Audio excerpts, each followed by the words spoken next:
Perhaps you've heard of North Korean defectors, those brave North Korean citizens who escaped their tyrannical country in search of freedom.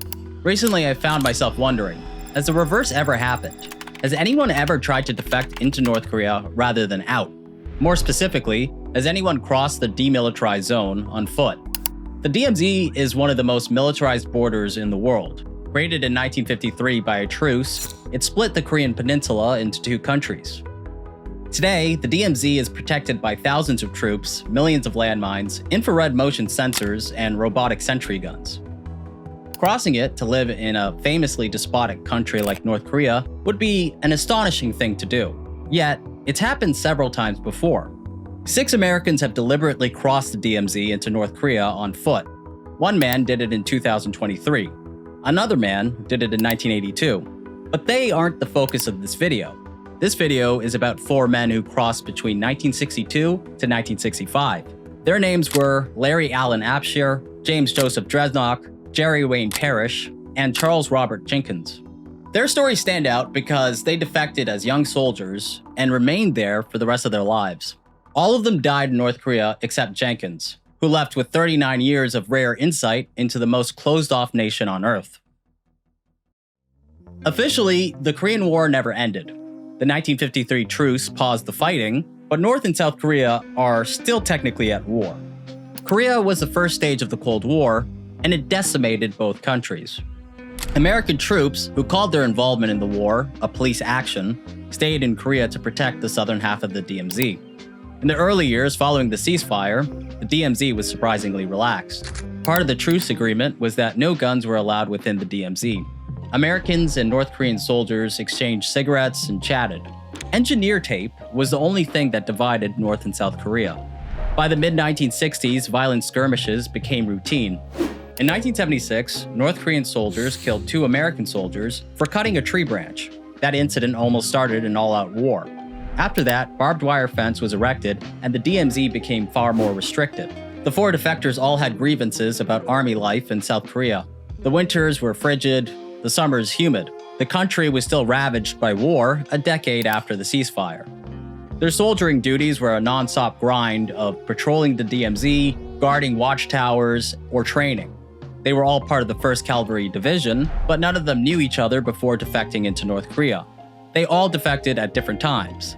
By the time all of them crossed the DMZ, they were lumped together as a group of cowardly turncoats. Now, millions of landmines have been planted within the DMZ. To cross it on foot required an invincibility complex or a death wish. Take James Dresnock as an example. In 1962, he was a recently divorced 21-year-old from Virginia. He joined the army when he was 17, but he was a lackluster soldier. Dresnock fell in love with a Korean prostitute who worked in a village near the DMZ. He needed a pass if he wanted to see her, but one day, when he was denied a pass, he decided to forge his commander's signature. He was caught and facing a court-martial. So what did he do?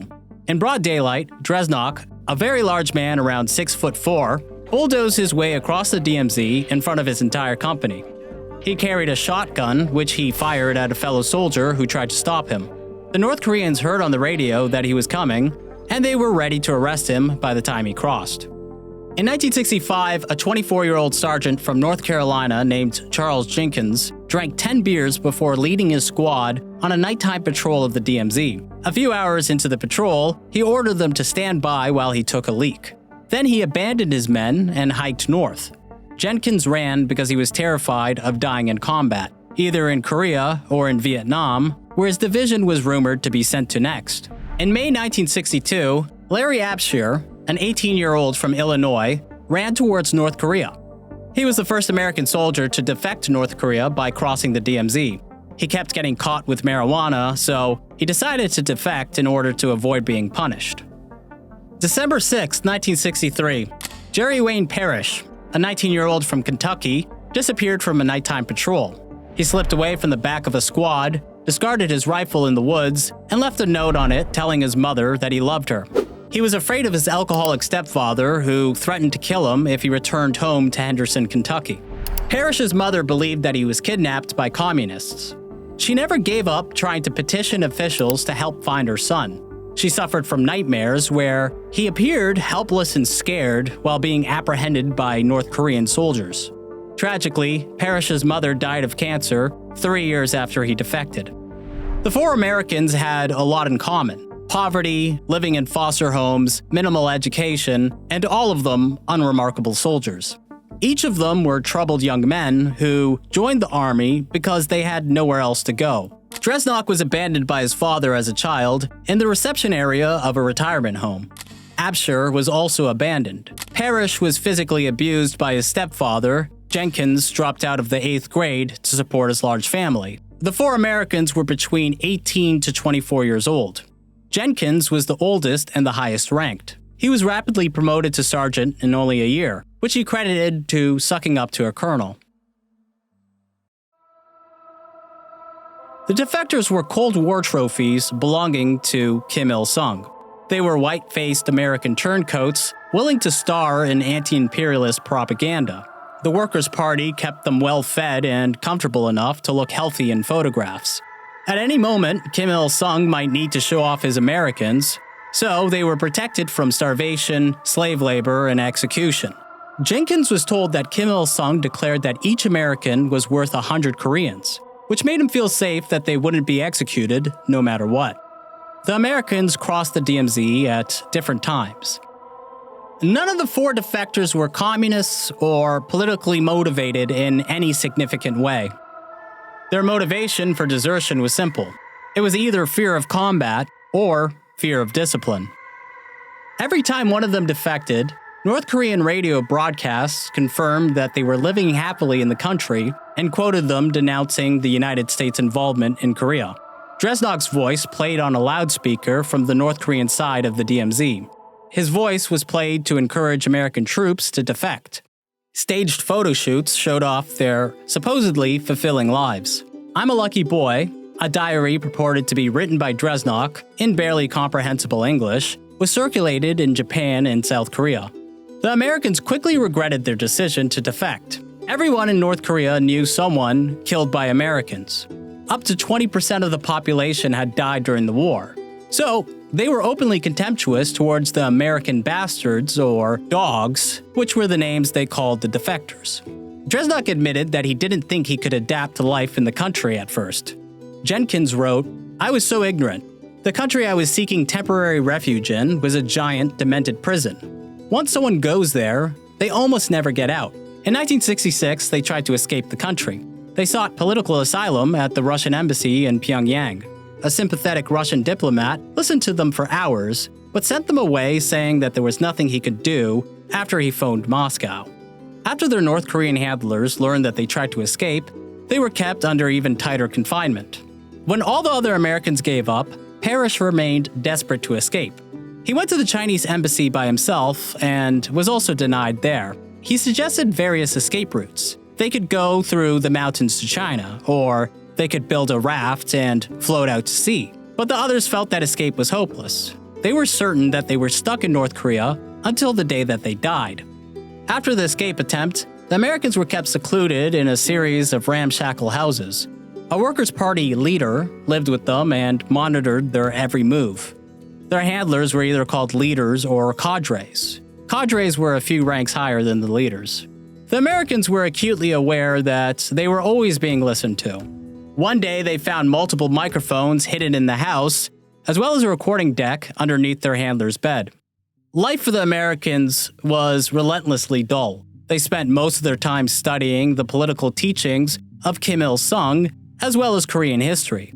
Their leaders initially refused to teach them Korean.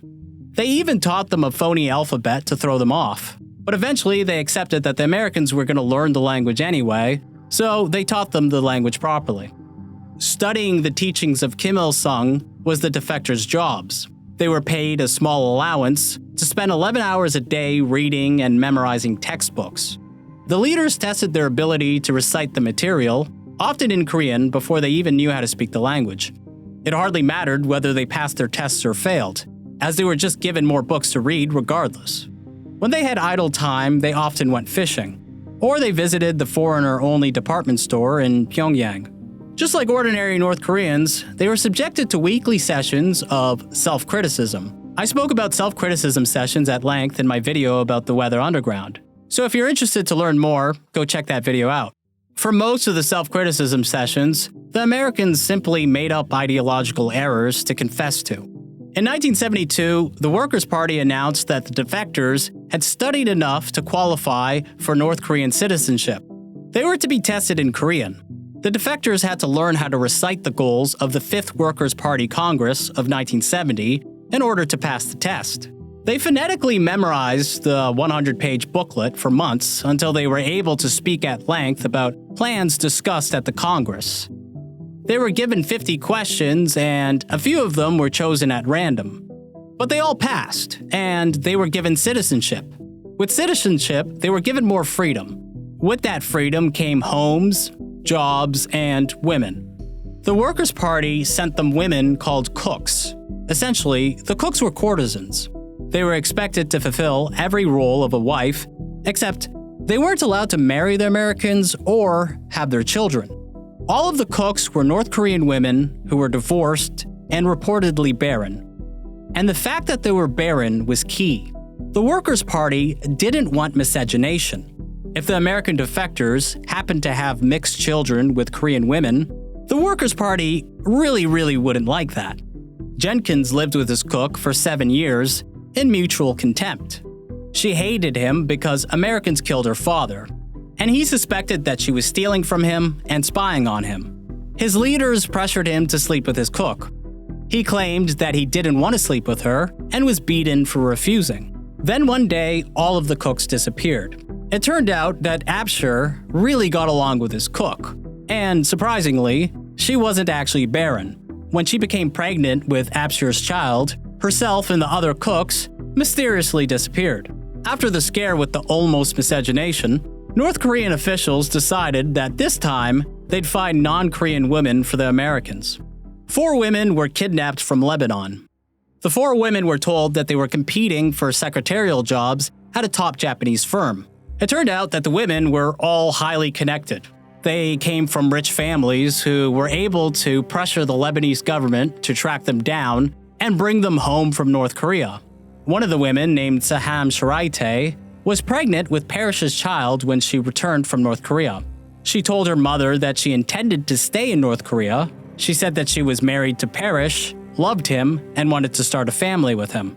Next, North Korean agents abducted a former Thai prostitute named Anocha. She was brutally kidnapped from an alleyway in Macau, put on a boat, and forced to marry Abshur in North Korea.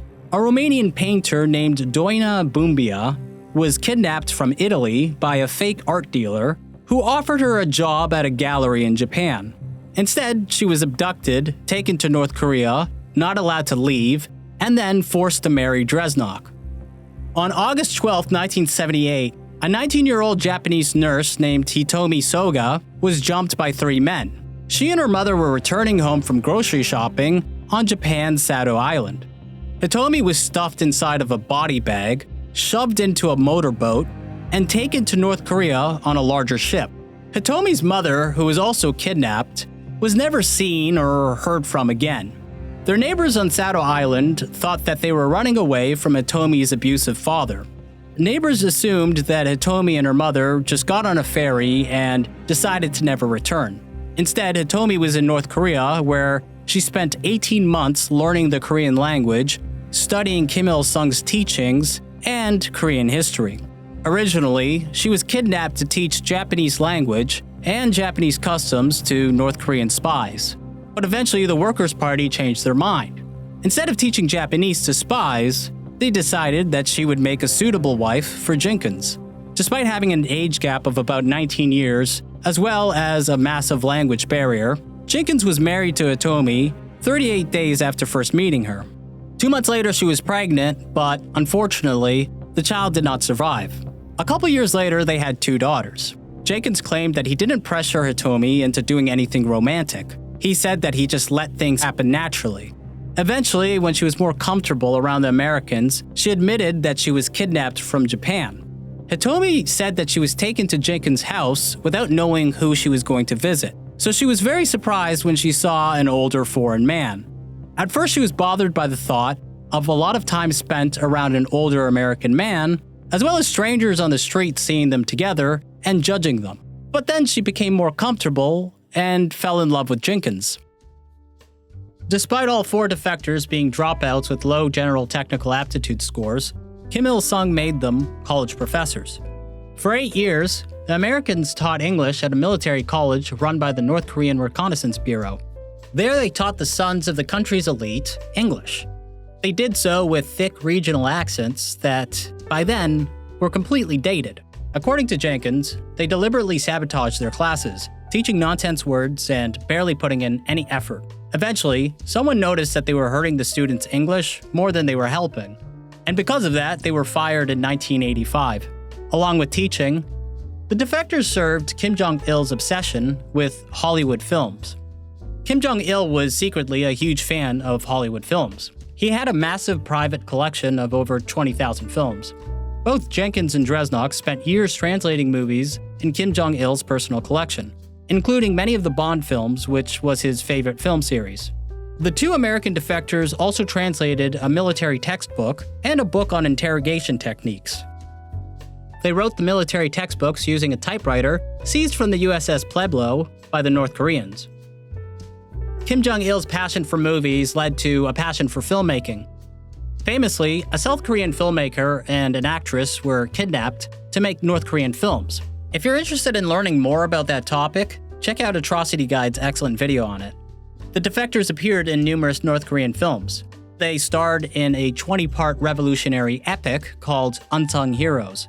All of them played bad guys except for Parrish. Parrish played a British officer from Northern Ireland who defected to the North Korean side. Parrish's role turned him into a beloved celebrity in North Korea. Jenkins wrote in his book that fans would see him on the street, and they treated him like he was an actual communist war hero. After decades of hostility from ordinary North Koreans, suddenly the Americans were famous, and their fame replaced the usual disgust that they encountered from strangers with genuine adulation. In 1983, the first of the 4 Americans to defect, Abshir, died of a heart attack at the age of 40. He left a widow named Anocha, who he didn't have any children with. Soon, the Americans and their families were moved into a duplex apartment. Parrish and Dresnok's families took the 2 units downstairs, and Jenkins' family and Anocha took the units above. They lived together for the next 18 years, raising their children in what was likely the most multi-ethnic home in North Korean history. Every single one of their children were mixed with American and something else. So, Jenkins and Atomi's daughters were half Japanese, Parrish's boys were half Lebanese, and Dresnok's sons were half Romanian. Their children grew up attending North Korean schools where they learned more about anti-Western propaganda than core subjects like math and science. Their children grew up not knowing anything except for life in North Korea. They might have looked Western, but it really wasn't a stretch that they considered themselves to be North Korean. As they reached adulthood, they all dreamed of working for the North Korean government. When the government enrolled them in the foreign language school, it was obvious that their children were being groomed to be spies, perhaps even before they were born. They were all Western-looking, but allegiant to North Korea. Careers in espionage was an obvious choice for them. The Soviet Union collapsed at the end of December 1991. The Cold War was over, and the fall of the USSR triggered one of the worst famines in North Korean history. The USSR was North Korea's unspoken benefactor through aid and subsidized trade. When the USSR fell, North Korea endured a famine that lasted for an entire decade. You see, North Korea never really had a self-sufficient agricultural sector, and it was due to its mountainous terrain. However, North Korea stubbornly followed the Juche ideology. The Juche idea was a core national philosophy of being completely self-reliant as a country, even in the face of famine. Actually, they banned the word famine. Instead, they called it the Arduous March. There was a secret police task force that was formed to round up anybody who uttered the word famine and put them into concentration camps. The estimates of how many people died are between 1.1 and 3 million people. And yet, the American defectors never went without. Throughout the whole famine, they didn't starve. Dresnok received 800 grams of rice daily. Meanwhile, most North Koreans were starving. Jenkins said that his monthly allowance from the Workers' Party was just too small to feed his entire family. Therefore, he took to growing corn, up to 500 pounds a year. They ate corn noodles so often that he swore he'd never eat it again. Jenkins wrote that everything that they owned was frequently at risk of being stolen, either by soldiers or by their neighbors. He said that his family took turns guarding their crops, especially near market days, which was when incidents of theft tended to arise. Parrish decided to start a bit of a side business. He bought VHS tapes from an Ethiopian music student, made copies, and sold them to Chinese customers on the black market. In 1997, Parrish, who suffered from kidney troubles his entire life, died at the age of 54. Parrish was buried only 2 yards away from Abshire. So by 1997, Jenkins and Dresnok were the only surviving American defectors. For 30 years, the defectors were almost never mentioned in Western media. Then out of the blue one day in 1996, suddenly they were being written about in national newspapers. A South Korean newspaper published stills from Unsung Heroes, the North Korean film series that the Americans had starred in. The Pentagon once again barely acknowledged the defectors. The defectors were an embarrassment to the United States, and therefore, acknowledging them was avoided by the powers that be. In 2002, Japanese Prime Minister Koizumi visited North Korea for a summit meeting. In a stunning admission, Kim Jong-il acknowledged that North Korea had kidnapped at least 13 Japanese citizens. The confession was huge. It transformed what was a popular conspiracy theory into documented fact. And suddenly, several nations were forced to navigate the logistical nightmare of returning abductees back home. Some of the kidnapped Japanese citizens had lived in North Korea for a long enough time to have raised families and to have built lives. Jenkins' wife, for example, Hitomi, had lived in North Korea for over double the years that she lived in Japan, which was the country of her birth. North Korea had become her home. In a twisted way, it was unavoidable for her to be attached to the country, even though it kidnapped her. When Hitomi boarded the plane to Japan with the rest of the abductees, Jenkins said that his life fell apart. Jenkins was later told by one of his North Korean handlers that Japan wasn't going to let his wife return to North Korea. Every day for the next 18 months, Jenkins drank straight from a 5-liter jug of 80-proof Chinese ginseng liquor.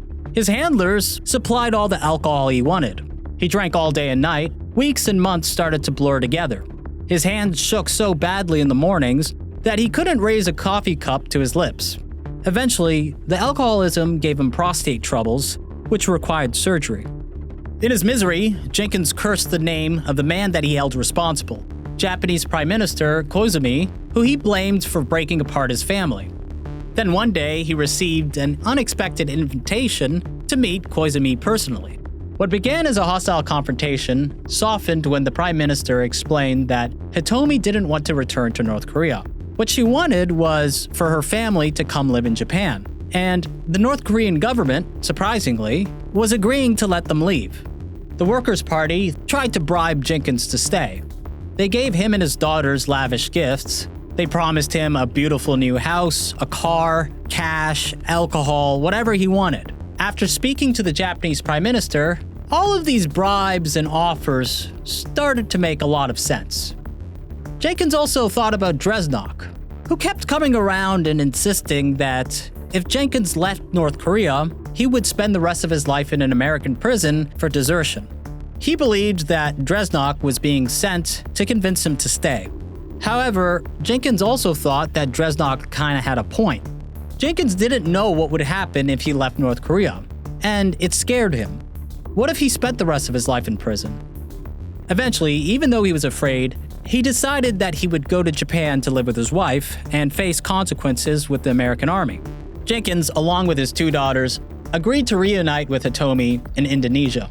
Indonesia was picked because it was the country that seemed the most neutral. Before leaving North Korea, Jenkins took a series of photographs with Dresnok and the families that formed their unique foreigner community. Taking the photographs, it seemed like a small act of sentimentality. But actually, it became the only visual evidence of the lives that they had built in North Korea. When they landed in Indonesia, Hitomi greeted him with a passionate kiss on the tarmac. It was a display of affection that apparently surprised the Japanese public. They weren't used to such forward displays of affection.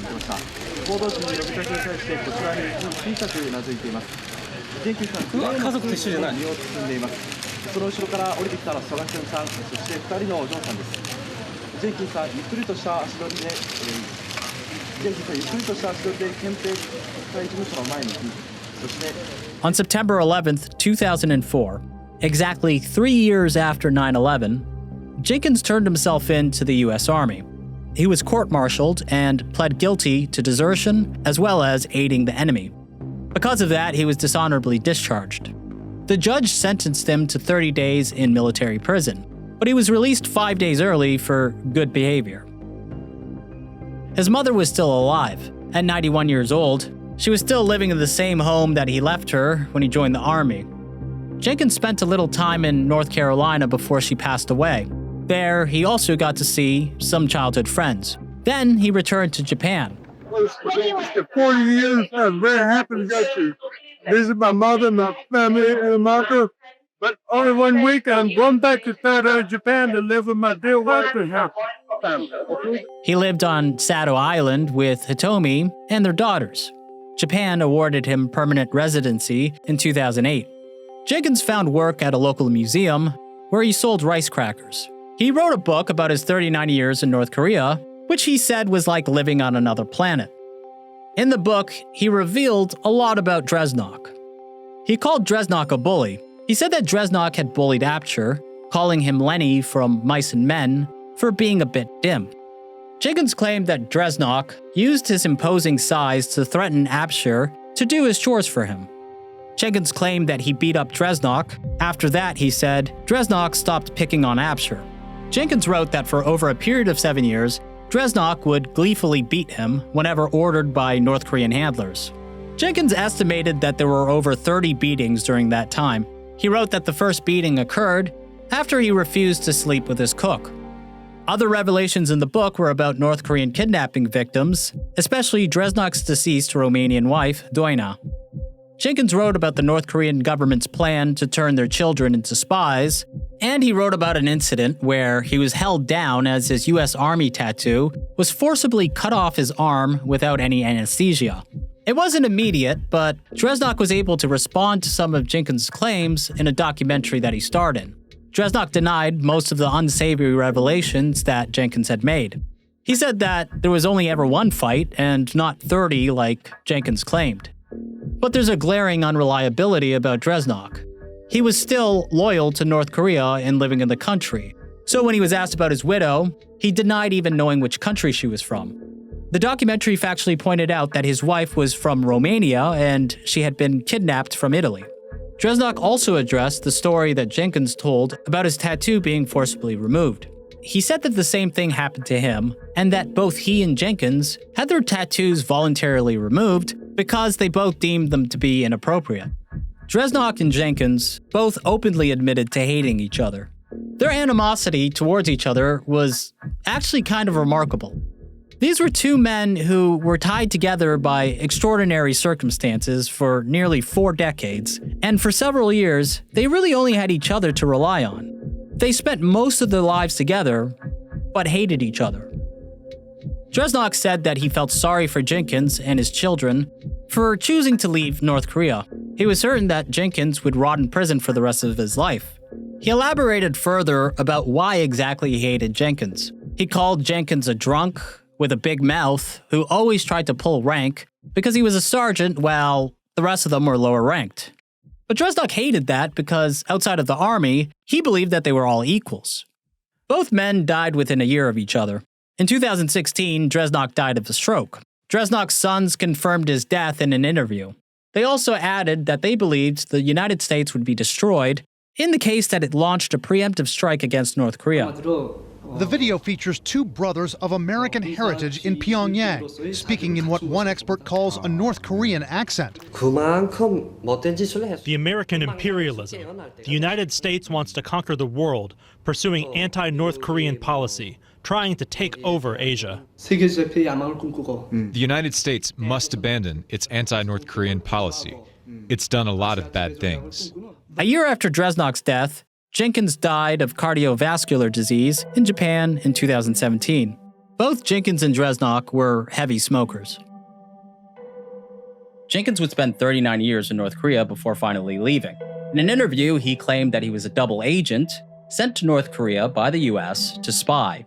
The interviewer, a professor from New York University, didn't believe him. He called it an attempt to maintain dignity and to prove that he wasn't, quote, just a hapless sap who made a life-altering mistake. But that's more or less what he was.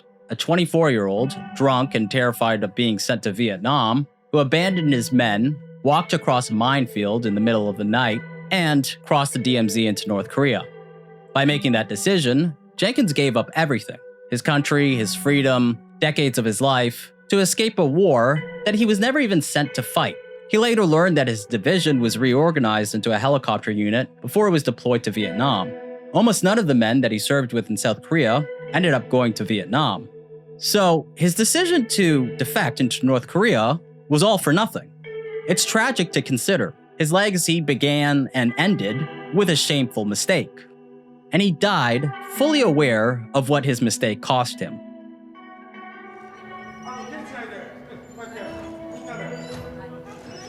Mr. Jenkins, welcome to Uganda. Congratulations.